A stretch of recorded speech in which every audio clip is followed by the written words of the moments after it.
ನಮಸ್ತೆ. ನಾವು ವಾರದಲ್ಲಿ 3 ದಿನ ಅಂಗನವಾಡಿಗಳಲ್ಲಿ ಮಕ್ಕಳೊಂದಿಗೆ ಸಣ್ಣ ಗುಂಪಿನಲ್ಲಿ ಮಾಡುವ ಚಟುವಟಿಕೆಗಳು.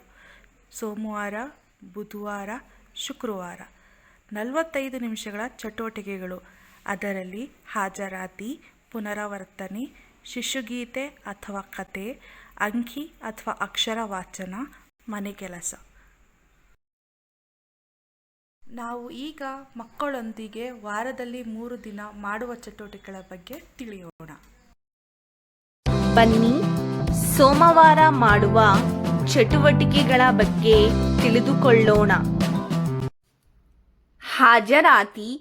ಮಕ್ಕಳ ಹೆಸರನ್ನು ಕರೆದಾಗ ಮಕ್ಕಳು ತಮ್ಮ ಜಾಗದಲ್ಲಿ ಎದ್ದು ನಿಂತು ಎಸ್ ಮೇಡಮ್ ಎಂದು ಹೇಳಬೇಕು.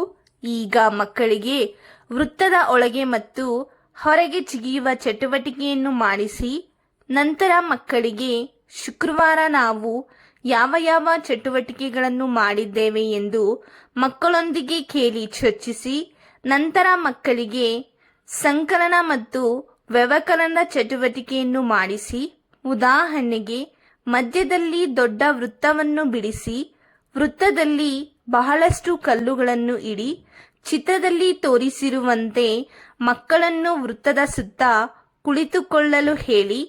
ಪ್ರತಿ ಮಗುವಿನ ಸುತ್ತಲೂ ಪ್ಲಸ್ ಮೈನಸ್ ಚಿಹ್ನೆಯನ್ನು ಬಿಡಿಸಿ. ಈಗ ಶಿಕ್ಷಕಿ ಅಂಕಿಗಳನ್ನು ಹೇಳುವರು. ಉದಾಹರಣೆಗೆ 4.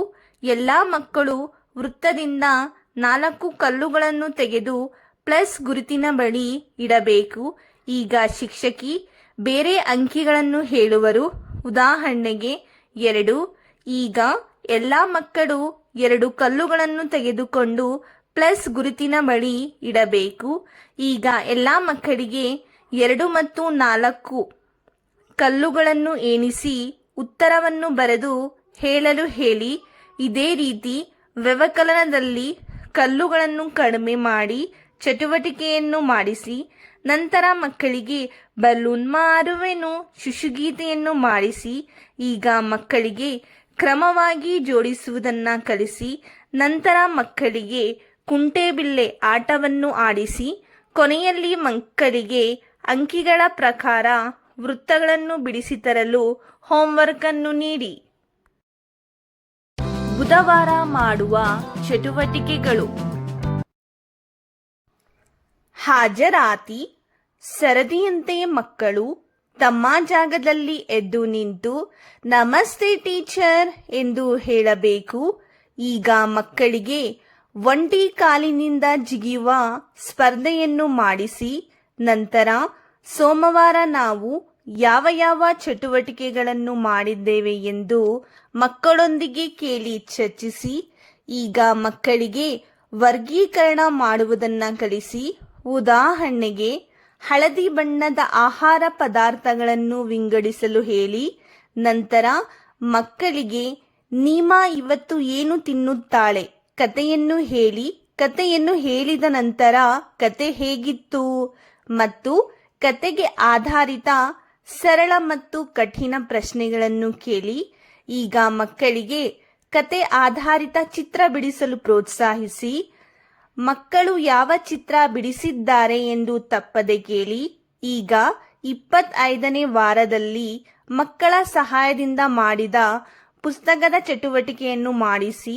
ಉದಾಹರಣೆಗೆ, ಕತೆಯ ಶೀರ್ಷಿಕೆ, ಕತೆಯ ಪ್ರಾರಂಭ ಇತ್ಯಾದಿ. ಕೊನೆಯಲ್ಲಿ ಹೋಂವರ್ಕ್ ಅನ್ನು ಪರಿಶೀಲಿಸಿ. ಶುಕ್ರವಾರ ಮಾಡುವ ಚಟುವಟಿಕೆಗಳು. ಹಾಜರಾತಿ. ಸರದಿಯಂತೆ ಮಕ್ಕಳು ತಮ್ಮ ಜಾಗದಲ್ಲಿ ಎದ್ದು ನಿಂತು ಗುಡ್ ಮಾರ್ನಿಂಗ್ ಮ್ಯಾಮ್ ಎಂದು ಹೇಳಬೇಕು. ನಂತರ ಮಕ್ಕಳು ಪರಸ್ಪರ ಕೈಯನ್ನು ಹಿಡಿದುಕೊಂಡು 2 ಜೋಡಿಗಳಲ್ಲಿ ಸುರಂಗವನ್ನು ರೂಪಿಸಬೇಕು. ಈಗ ಬುಧವಾರ ನಾವು ಯಾವ ಚಟುವಟಿಕೆಗಳನ್ನು ಮಾಡಿದ್ದೇವೆ ಎಂದು ಮಕ್ಕಳೊಂದಿಗೆ ಕೇಳಿ ಚರ್ಚಿಸಿ.